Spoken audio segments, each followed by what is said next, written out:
નમસ્કાર મિત્રો, આપનું સ્વાગત છે મારી યુટ્યુબ ચેનલમાં. આમ તો હવે તમને આદત પડી ગઈ છે, કારણ કે ઘણા સમયથી આપણે ઓનલાઈન વિડીયો લેક્ચર ભણીએ છીએ. જેમ કે રોજ સવારે છાપાની આદત હોય, ચા પીવાની આદત હોય, વોકિંગ કરવા જવાની આદત હોય, એ જ રીતે રોજ 2-3 વિડીયો જોવાની એક આદત પડી ગઈ છે. કારણ કે અમને તો આદત પડી ગઈ છે સ્કૂલે આવીને રોજ 2 વિડીયો ઉતારવાના. તો આવી રીતે એક આદત જ્યારે આપણે પડી ગઈ છે ત્યારે આ જ આદતને કાયમ આપણે એનો નિયમ બનાવી નાખીએ કે રોજે રોજ આવીને 2 વિડીયો ઉતારવાના. એ વિડીયો ઉતાર્યા પછી આપણે આગળનું કામ કરીશું. ઉતાર્યા હું જોયા પછી, કારણ કે જેટલા વિડીયો તમે વધારે જોશો એટલી તમારી ડિફિકલ્ટી સોલ્વ થશે. ઘણીવાર એવું મને પહેલી વાર વિડીયોની અંદર સમજાવેલી વાત ન સમજાય તો તમે બીજી વાર મને એ નવી જ વિડીયો જોઈને સમજી શકો છો. અને કદાચ માની લો કે વિડીયો ન સમજાવો તો કમેન્ટ બોક્સમાં લખીને તમે મને લખી શકો છો. તો હવે આપણે જ્યારે 12મા એસપીની વાત કરીએ છીએ ત્યારે અત્યાર સુધી આપણે સભ્ય અને શેર હોલ્ડર વચ્ચે શું તફાવત છે, સભ્ય કોને કહેવાય, શેર હોલ્ડર કોને કહેવાય, કયા સંજોગોમાં સભ્ય હોય પરંતુ શેર હોલ્ડર ન હોય, શેર હોલ્ડર હોય પરંતુ સભ્ય ન હોય, એની ચર્ચા આપણે કરી હતી. અને એની પછી 2 માર્કનો તફાવત છે એ જોયો હતો. આજે આપણે સમજવું છે કે ભાઈ સભ્ય પદ કોણ મેળવી શકે. 4 માર્કનો પ્રશ્ન છે. કેટલા માર્કનો છે? 4 માર્કનો.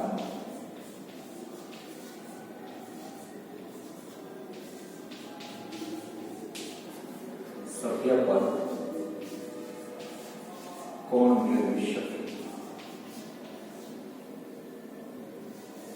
તમારી ટેક્સ્ટબુકમાં આ રીતે પ્રશ્નાર્થ આપેલો છે, પણ એવું કહી શકાય કે સભ્યપદ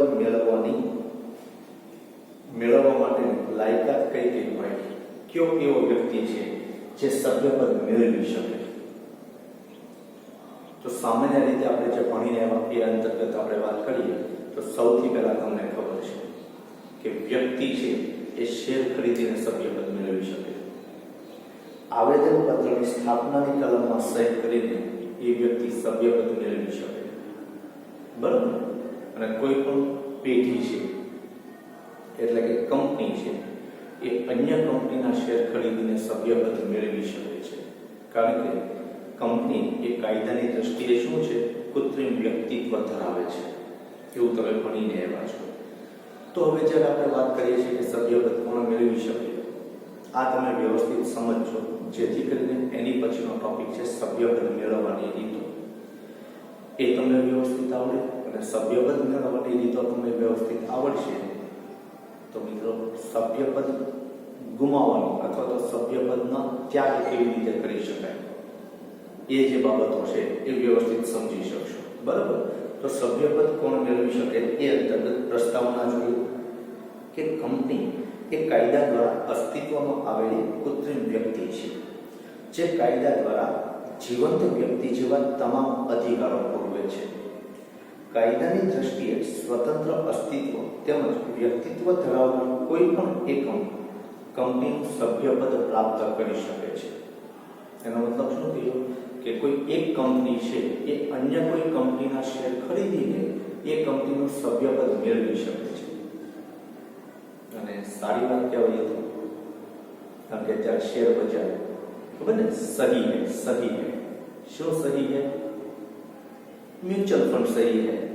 તો તમારું પ્લાનિંગ કોઈ બીજા કરે ને તમને પૈસા મળે.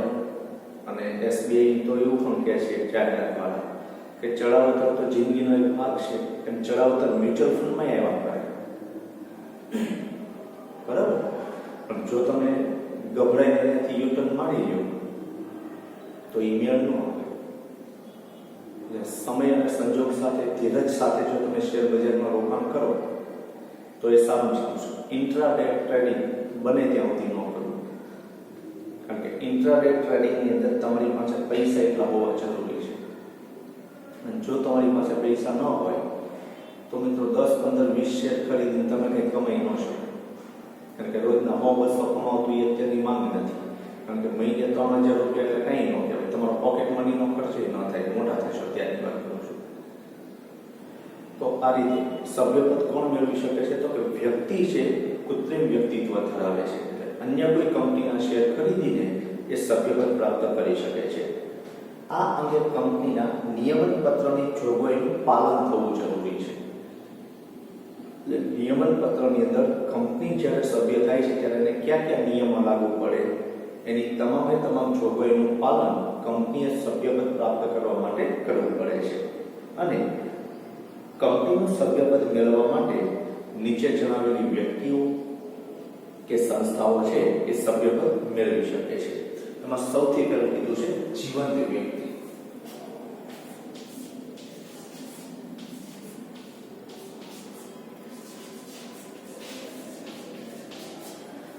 જીવંત વ્યક્તિ, હું છું, તમારા મધર ફાધર છે, તમારા મોટા ભાઈ બહેન છે, એ લોકો છે એ અન્ય કોઈ પણ કંપનીનું સભ્યપદ મેળવી શકે છે. હવે તમને એમ થશે કે તમારી કરતા મોટા કેમ કીધા હોય? તમે ન મેળવી શકો? ના મેળવી શકો. એનું કારણ શું? તો કે તમે જે સગીર વયના છો. કેટલી વયના છો? સગીર વયના છો. અને સગીર વયના હોવાને નાતે તમે જે શેર બજારમાં રોકાણ કરી શકતા નથી. આ તમારા ફાધરના નામે તમે રોકાણ કરી શકો છો. જોઈન્ટમાં તમારા ફાધરનું નામ લખીને તમે કરી શકો છો. કારણ કે અત્યારે તમને ખબર છે કે માઇનોર વ્યક્તિના પણ ડીમેટ એકાઉન્ટ હોય છે. પણ મિત્રો, માઇનોર હોવા છતાં લેતી દેતી કોના નામે થાય? ફાધરના નામે થાય. બરાબર? તો હવે જીવંત વ્યક્તિ ખરો, જો ઉંમર સાથે કોઈ લેવા દેવા નથી, હું એમ કહું છું, પણ માત્ર સગીર ન હોવો જોઈએ. વડીલ ગમે એટલા હોય તો ચાલશે. 125 વર્ષના હોય તોય એ કોઈ પણ કંપનીના સભ્ય બની શકે. જોકે કોઈ જીવતું નથી 125 વર્ષ, પણ 125 ના હોય તો કંઈ વાંધો આવતો નથી. બરાબર? તો મિત્રો, જીવંત વ્યક્તિ તે સગીર વયનો ન હોવો જોઈએ, નાદાર જાહેર થયેલો ન હોવો જોઈએ અને અસ્થિર મગજનો ન હોવો જોઈએ. એવો કોઈ પણ વ્યક્તિ કંપનીના શેર ખરીદીને સભ્યપદ પ્રાપ્ત કરી શકે છે. બરાબર? પણ એક એવો સંજોગ છે કે માની લો કે કાયદેસરનો પ્રતિનિધિ છે એ જે સગીર વયનો છે, તો એવા સંજોગોની અંદર એ સગીર વયનો વ્યક્તિ કાયદેસરનું સભ્યપદ પ્રાપ્ત કરી શકે છે. જો વારસદારની વાત કરું છું, કારણ કે ઘણીવાર એવું બને કે એક્સિડન્ટ થાય, વડીલો છે બધા ગુજરી જાય અને નાના નાના વ્યક્તિ તે ઘરની અંદર બચે, તો વડીલોના નામે જે શેર છે એ કોના નામે ટ્રાન્સફર થાય? તો કે એના વારસદાર છે, ભલે સગીર હોય. તો મિત્રો, એક આવા સંજોગોની અંદર અપવાદરૂપ કિસ્સાની અંદર સગીર વયનો વ્યક્તિ જે તે કંપનીના શેર એના ફાધરે ધારણ કર્યા હતા એ મેળવીને સભ્યપદ મેળવી શકે છે. બાકી સગીર વયનો વ્યક્તિ ક્યારેય સભ્યપદ મેળવી શકતો નથી. તો એમાં જોઈએ કે કંપનીનું સભ્યપદ એ વ્યક્તિ અને કંપની વચ્ચેના કરાર દ્વારા મળે છે. કયો કરાર થાય છે? લેતી દેતીનો કરાર થાય છે. આપણે કંપનીને પૈસા ચૂકવીએ છીએ, શેર ખરીદીએ છીએ, એના બદલામાં શું આપીએ છીએ? પૈસા આપીએ છીએ અને આપણે કંપનીને કાયદેસરનું સભ્યપદ પ્રાપ્ત કરીએ છીએ. ભારતીય કરારના કાયદા મુજબ કરાર કરવા માટે સમર્થ હોય, એટલે સગીર વયનો કરાર ન કરી શકે, નાદાર વ્યક્તિ કરાર ન કરી શકે અને અસ્થિર મગજનો, હજી એક છે અવસાન થયેલો વ્યક્તિ. બરાબર? સગીર વયનો ન હોવો જોઈએ, નાદાર જાહેર થયેલો ન હોવો જોઈએ, અસ્થિર વ્યક્તિ ન હોવો જોઈએ અને છેલ્લે આપણે વાત કરીએ છીએ એ શું ન હોવો જોઈએ? અવસાન પામેલો. આપણે મુદ્દો જીવંત વ્યક્તિ, એટલે અવસાનનો મુદ્દો આવશે નહીં. બરાબર? કરાર કરવા માટેની વાત કરો કે કરાર કરવા માટે અવસાન વ્યક્તિ કોઈ કરાર કરી શકે નહીં. એટલે કરાર કરવા સમર્થ હોય તેવી કોઈ પણ જીવંત વ્યક્તિ કંપનીનો સભ્ય બની શકે છે. જે વ્યક્તિ કરાર કરવા અસમર્થ છે તેવી વ્યક્તિ સભ્ય બની શકે નહીં. દાખલા તરીકે સગીર વયની, નાદાર જાહેર થયેલી અને અસ્થિર મગજવાળી વ્યક્તિ ક્યારેય સભ્યપદ પ્રાપ્ત કરી શકે નહીં. પરંતુ ભારતીય કાયદા મુજબ કેટલાક સંજોગોમાં સગીરની બાબતમાં અપવાદ સ્વીકારવામાં આવ્યો છે. તે કંપનીનો સભ્ય બની શકે છે. બીજું કીધું છે પેઢીના ભાગીદાર.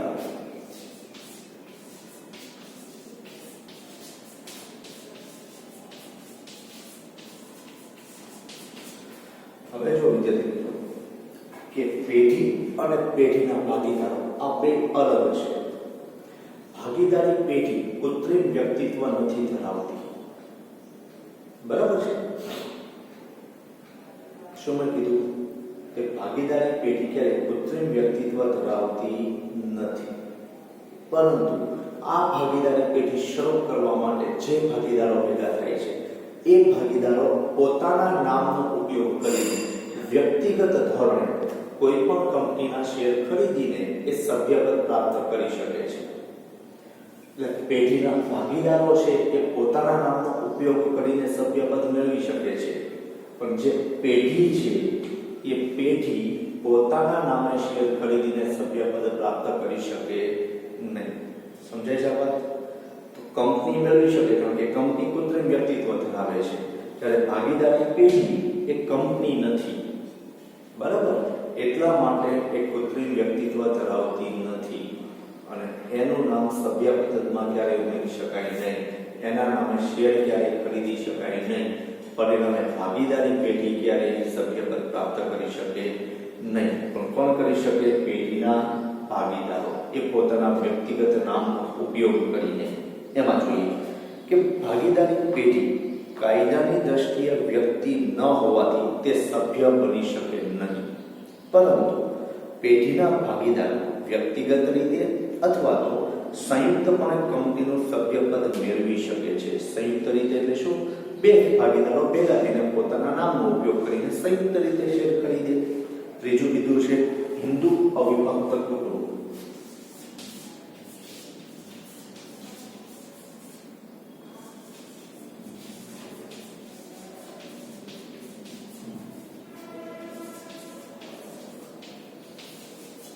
હિન્દુ અવિભક્ત કુટુંબ જેને આપણે શું કહીએ છીએ? Hindu undivided family, HUF. આવું તમે ભણીને આવ્યા છો 11મા ધોરણની અંદર. તો આવા સંજોગોની અંદર વિદ્યાર્થી મિત્રો HUF ની અંદર ક્યારે સહકુટુંબનું નામ ક્યાંય આવે નહીં. દાખલા તરીકે હું એમ કહું કે કોઈ કંપનીમાં શેર ખરીદવા માટે અરજી કરું, નામ લખું દવે પરિવાર, તો એ ન ચાલે. એનું કારણ શું? તો કે દવે પરિવાર એ અવિભક્ત કુટુંબ છે અને અવિભક્ત કુટુંબનો આખો જ વહીવટ કોના દ્વારા થાય? તો કે કુટુંબના હેડ દ્વારા થાય. સાઉથના ફિલ્મો જોઈ લેજો ઘણી વાર. સાઉથના ફિલ્મોની અંદર તમને ખબર છે ને કે આખું કુટુંબ ખાનદાની પેશાવરમાં વિલન તરીકે દર્શાવેલું હોય, પણ વિલનનો હેડ કોનો હોય? બરાબર? ભલે કરે ખુરશીમાં બેઠો હોય પણ હેડ કહેવાય. એટલે અવિભક્ત કુટુંબની અંદર આખું કુટુંબ ક્યારે પોતાના કુટુંબના નામે દવે પરિવાર, પટેલ પરિવાર, જે કંઈ હોય તે તમારો પરિવાર ને બારૈયા પરિવાર છે. એટલે ટૂંકમાં કુટુંબના નામે ક્યારે શેર ખરીદાતા નથી, પણ કુટુંબનો કોઈ એક વ્યક્તિ અથવા તો કુટુંબના અલગ અલગ વ્યક્તિના નામે તમે શેર ખરીદીને જે તે કંપનીનું સભ્યપદ પ્રાપ્ત કરી શકો છો. એટલે કુટુંબના નામે ક્યારે કરી શકાય નહીં. તો એમાં જોઈએ હિન્દુ અવિભક્ત કુટુંબમાં માત્ર કુટુંબનો કર્તા પોતાના નામે કે સંયુક્ત નામે શેર ખરીદીને કંપનીનું સભ્યપદ પ્રાપ્ત કરી શકે છે. કુટુંબના નામે ક્યારેય સભ્યપદ મેળવી શકાય નહીં. ચોથું કીધું છે ટ્રસ્ટ.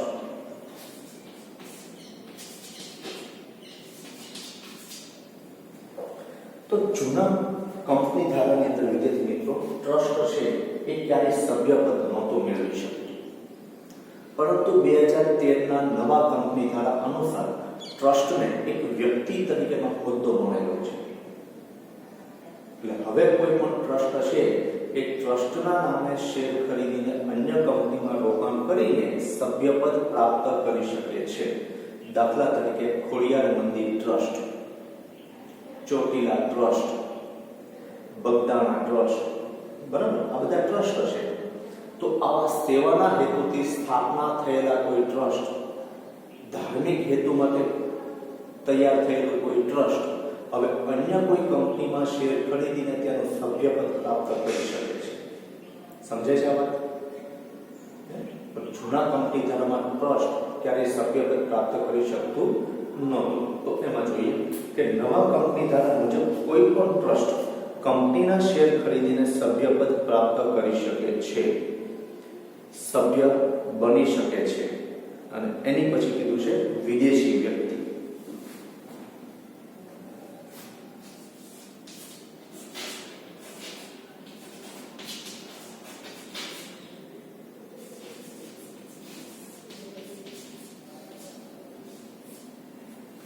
વિદેશી વ્યક્તિ તો અત્યારે ખબર છે કે વસુધૈવ કુટુંબકમ, આખું વિશ્વ એક કુટુંબ બની ગયું છે અને માહિતી સંચારના ફેલાવા સાથે, વાહન વ્યવહારના ફેલાવા સાથે મિત્રો દરેક દેશ એકબીજાની નજીક આવી ગયા છે. હમણાં તમે વાંચ્યું છે છાપામાં કે સૌથી વધારે FDI, ફોરેન ડાયરેક્ટ ઇન્વેસ્ટમેન્ટ, પ્રત્યક્ષ વિદેશી મૂડીરોકાણ ગુજરાતને મળ્યું છે. તો વિદેશી લોકો ગુજરાતમાં રોકાણ કરવા માટે આકર્ષાય છે. તો વિદેશી લોકો એટલે કોણ? વિદેશી વ્યક્તિ આપણી કોઈ કંપનીના શેર ખરીદીને સભ્યપદ પ્રાપ્ત કરી શકે છે. ફરી એકવાર બોલું છું કે વિદેશનો કોઈ વ્યક્તિ આપણી કોઈ કંપનીમાં, આપણી એટલે મારી તમારી નહીં, ભારતમાં કામ કરતી એવી કોઈ કંપનીમાં, બરાબર, આપણી એટલે કોની? ભારતની. ભારતની અંદર સ્થાપિત હોય, ભારતની અંદર કાયદામાન્ય રીતે સ્થાપના થયેલી હોય, નોંધણી થયેલી હોય એવી કોઈ કંપનીના શેર ખરીદીને એ કંપનીનું સભ્યપદ પ્રાપ્ત કરી શકે છે. પણ જ્યારે મિત્રો જે દેશનો એ વ્યક્તિ હોય એ દેશ સાથે આપણા સંબંધો બગડ્યા હોય, સરહદ પર સ્થિતિ બેકાબુ હોય, ત્યારે એ વ્યક્તિનું સભ્યપદ આપોઆપ રદ થાય છે. દાખલા તરીકે આપણી રિલાયન્સ જીઓ કંપનીની અંદર પાકિસ્તાનના કોઈ વ્યક્તિએ કે ચીનના કોઈ વ્યક્તિએ મૂડીરોકાણ કર્યું હોય, શેરમાં રોકાણ કર્યું હોય અને માની લો કે ચીન સાથે યુદ્ધ થાય કે પાકિસ્તાન સાથે યુદ્ધ થાય, તો એ જે ચીનનો વ્યક્તિ ને પાકિસ્તાનનો વ્યક્તિ કે જે ભારતીય રિલાયન્સ જીઓ કંપનીના શેર ખરીદેલા છે એનું સભ્યપદ શું થઈ જાય છે? રદ થઈ જાય છે. થોડાક સમય માટે સ્થગિત થઈ જાય છે, બરાબર. પણ ક્યાં સુધી? યુદ્ધની પરિસ્થિતિ રહે ત્યાં સુધી. પછી જેવી પરિસ્થિતિ નોર્મલ થઈ જાય એટલે પાછું એ બંને વ્યક્તિને, પછી ચીનનો હોય કે પાકિસ્તાનનો હોય, એ પાછો ભારતની કંપનીનો સભ્ય બની જશે. એટલે જ્યાં સુધી આવો કોઈ વાંધો હોય ત્યાં સુધી એ સભ્યપદનો શું આવે છે? સ્થગિત થઈ જાય છે, અંત નથી આવતો. ક્લિયર આવે? તે વિદેશી વ્યક્તિ સભ્ય બની શકે પણ અમુક સંજોગોમાં એના સભ્યપદનો શું આવે છે? સ્થગિતતા ભાવ આવે છે. તો એમાં જોઈએ કે અન્ય કોઈ પણ વ્યક્તિ, અન્ય કોઈ દેશની વ્યક્તિ ભારતીય કંપનીના શેર ધારણ કરીને સભ્ય બની શકે છે, પરંતુ જ્યારે ભારતમાં યુદ્ધકાલીન પરિસ્થિતિ કે કટોકટી જાહેર થાય ત્યારે તે વ્યક્તિ દુશ્મન દેશની હોય તો તેનું સભ્યપદ અને તેમની તરફથી મળતા હકો સ્થગિત કરવામાં આવે છે. એટલે ડિવિડન્ડ પણ પછી ચૂકવવામાં આવતું નથી, બરાબર. એમની પછી કીધું છે સંયુક્ત શેર ધરાવનાર.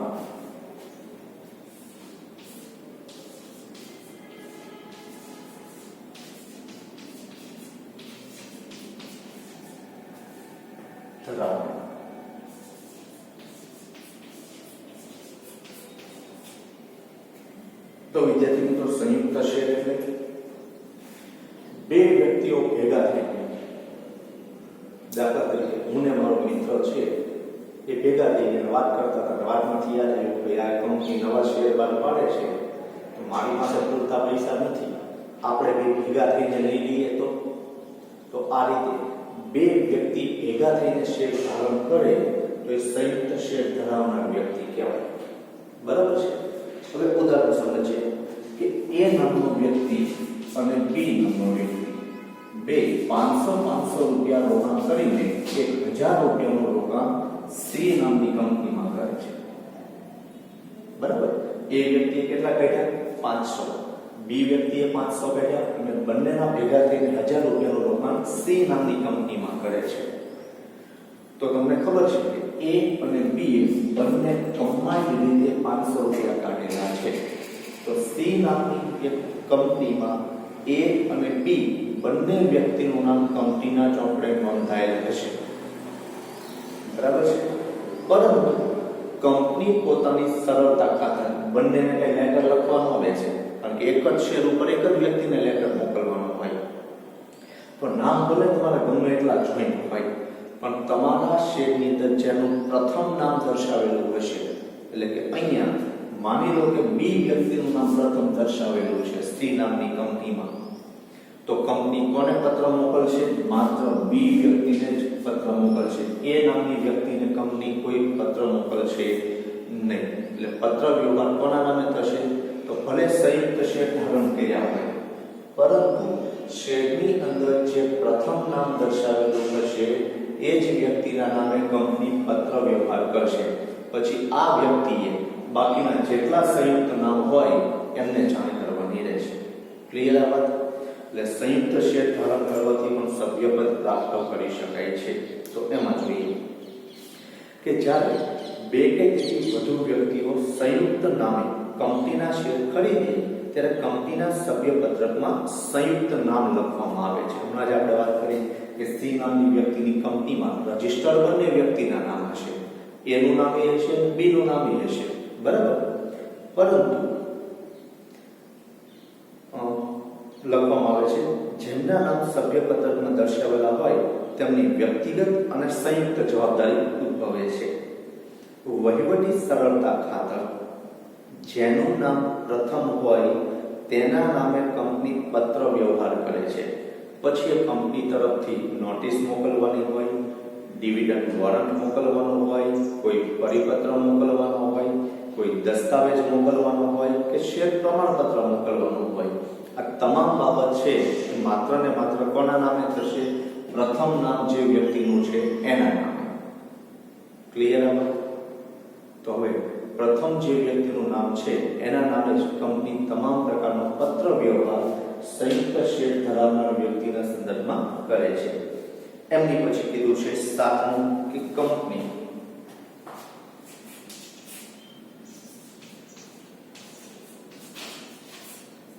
હવે વિદ્યાર્થી મિત્રો કંપની છે એ પોતે કૃત્રિમ વ્યક્તિત્વ ધરાવે છે, બરાબર. એટલે શું કરી શકે? અન્ય કોઈ કંપનીના શેર ખરીદીને એ શેર લઈ શકે અને સભ્યપદ મેળવી શકે. પરંતુ ઘણા અપવાદ સંજોગો છે કે ગૌણ કંપની ક્યારે મુખ્ય કંપનીનું સભ્યપદ ન મેળવી શકે. તો ગૌણ કંપની એટલે શું? મુખ્ય કંપની દ્વારા સ્થાપાયેલી બીજી કંપની એને સંલગ્ન હોય એવી કંપની. તો ગૌણ કંપની ક્યારે મુખ્ય કંપનીનું સભ્યપદ મેળવી શકે નહીં. તો એમાં જોઈએ કે ભાઈ કંપની કાયદા દ્વારા અસ્તિત્વમાં આવેલી અલગ અને સ્વતંત્ર કૃત્રિમ વ્યક્તિ છે, તેથી સભ્યપદ મેળવી શકે, પરંતુ પોતાના નિયમન પત્ર અનુસાર બીજી કંપનીનું સભ્યપદ મેળવી શકે છે. પોતાનું નોંધ મેળવી શકે ને, એટલે કઈ કંપનીનું મેળવી શકે? અન્ય કંપનીનું. પરંતુ નીચે મુજબની શરતોનું પાલન, નીચે મુજબની જોગવાઈઓનું પાલન થવું, જેમાં પહેલું કીધું છે કે કંપની પોતાના નિયમન પત્રના અનુસંધાનમાં જ અન્ય કંપનીનું સભ્યપદ મેળવી શકે છે. ગૌણ કંપની તેની શાસક કંપનીનું સભ્યપદ ન મેળવી શકે, પરંતુ કેટલાક અપવાદરૂપ સંજોગો જેવા કે શાસક કંપનીના કોઈ સભ્યનું અવસાન થાય, એટલે કે શાસક મુખ્ય કંપનીના જે શેર હોલ્ડર છે એમને પોતાના કાયદેસરના પ્રતિનિધિ તરીકે, કાયદેસરના વારસદાર તરીકે જો ગૌણ કંપનીને દર્શાવેલી હોય અને એ વ્યક્તિનું અવસાન થાય તો મિત્રો હવે શેર કોને આપવા પડે? ગૌણ કંપનીને આપવા પડે. બાકી ગૌણ કંપની ડાયરેક્ટ ક્યારે શેર ખરીદીને મુખ્ય કંપનીનું સભ્યપદ મેળવી શકે નહીં. એટલે કે શાસક કંપનીના કોઈ સભ્યનું અવસાન થાય અને ગૌણ કંપની કાયદેસરના પ્રતિનિધિ તરીકે શેર ધારણ કરે ત્યારે ગૌણ કંપનીને મુખ્ય કંપનીનું સભ્યપદ પ્રાપ્ત થાય છે. બીજું, ગૌણ કંપની કોઈ પણ સભ્યના ટ્રસ્ટી તરીકેનો હોદ્દો ધરાવતી હોય અને આવા ટ્રસ્ટમાં કોઈ પણ હિત સંબંધ ન હોય ત્યારે, એટલે કે ટ્રસ્ટી તરીકેનો હોદ્દો ધરાવે છે પણ આ ગૌણ કંપનીએ એની સાથે કોઈ હિત સંબંધ નથી, મતલબ કે ફાયદાનો સંબંધ નથી, ત્યારે મિત્રો ગૌણ કંપની છે એ ટ્રસ્ટના નામે, કારણ કે ટ્રસ્ટની સાથે એનું નામ જોડાયેલું છે એટલા માટે એ મુખ્ય કંપનીનું શું મેળવી શકે છે? સભ્યપદ મેળવી શકે છે. પણ જો ટ્રસ્ટમાં નામ જોડાયેલું છે એટલા માટે ટ્રસ્ટ સાથે એને કોઈ હિત સંબંધ નથી. અને આ કાયદા અમલમાં પહેલા કોઈ ગૌણ કંપની શાસક કંપનીનું સભ્યપદ મેળવ્યા બાદ તેઓ કંપની વચ્ચે સંબંધ સ્થાપિત થયો હોય ત્યારે ઓલરેડી પહેલેથી જ તમે કોઈ કંપનીના સભ્ય છો, અથવા તો એક કોઈ કંપની છે એ બીજી કંપનીની સભ્ય છે. દાખલા તરીકે હું એમ કહું કે હમણાં જ આઈડિયા અને વડાફોનનું જોડાણ થયું.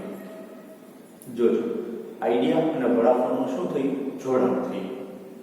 અને શું બની ગયું? VI. હવે પહેલેથી જ હું એમ કહું કે આઈડિયા કંપનીએ વડાફોનની અંદર રોકાણ કરેલું હોય અને વડાફોન આઈડિયા કંપનીને ખરીદી લે તો મુખ્ય વડાફોન કંપની ગૌણ કંપની આઈડિયા બની ગઈ. પણ આઈડિયામાં પહેલેથી સભ્યપદ તો છે જ તે વડાફોનમાં. તો આવી રીતે તમારું પહેલેથી જ કોઈ કંપનીમાં સભ્યપદ હોય અને હવે બે કંપની વચ્ચે જ્યારે કરાર થાય છે ત્યારે ગૌણ કંપની હોવા છતાં તમે મુખ્ય કંપનીમાં સભ્યપદ મેળવી શકો છો. અને એની પછી કીધું છે કે અન્ય સંસ્થાઓ.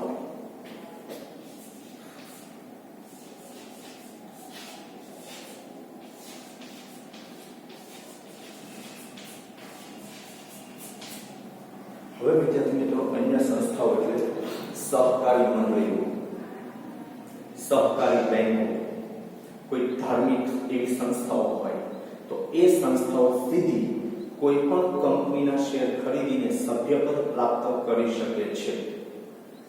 બરાબર? જો સહકારી મંડળી એટલે તમને ખબર છે, કારણ કે તમે 11માના BA માં ભણીને આવ્યા છો.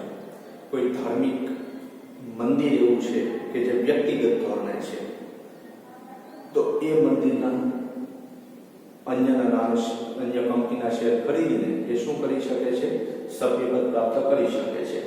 તો એમાં જોઈએ કે સહકારી કાયદા મુજબ નોંધાયેલી સહકારી મંડળી કે અન્ય કાયદા હેઠળ નોંધાયેલી સંસ્થાઓ પોતાના બંધારણની જોગવાઈ અનુસાર, દાખલા તરીકે સરકારી કર્મચારીઓ છે એનું યુનિયન હોય, એની સહકારી મંડળી હોય, તો એ પણ મિત્રો અન્ય કાયદા હેઠળ સ્થપાયેલી સંસ્થા છે. શરાબની મંડળીઓ છે એ અન્ય કંપનીના શેર ખરીદીને એમાં શું કરી શકે છે? સભ્યપદ પ્રાપ્ત કરી શકે છે. અન્ય કાયદા હેઠળ નોંધાયેલી સંસ્થાઓ પોતાના બંધારણની જોગવાઈ અનુસાર કંપનીના શેર ખરીદીને સભ્ય બની શકે છે. તો મિત્રો આપણે કુલ 8 મુદ્દા જોયા, જેની અંતર્ગત પહેલું છે જીવંત વ્યક્તિ, પેઢીના ભાગીદારો, હિન્દુ અવિભક્ત કુટુંબ, ટ્રસ્ટ, વિદેશી વ્યક્તિ, સંયુક્ત શેર ધારણ કરનાર, કંપની અને અન્ય સંસ્થાઓ. એટલા લોકો છે એ કંપનીમાં શું મેળવી શકે છે? સભ્યપદ મેળવી શકે છે. બરાબર? તો આજના વિડિયો લેક્ચરની અંદર આપણે એટલું રાખીએ છીએ. હવે જ્યારે પાછા મળીશું ત્યારે સભ્યપદ મેળવવાની રીતો છે એને સમજવાનો પ્રયત્ન કરશું. ત્યાં સુધી આભાર, ધન્યવાદ.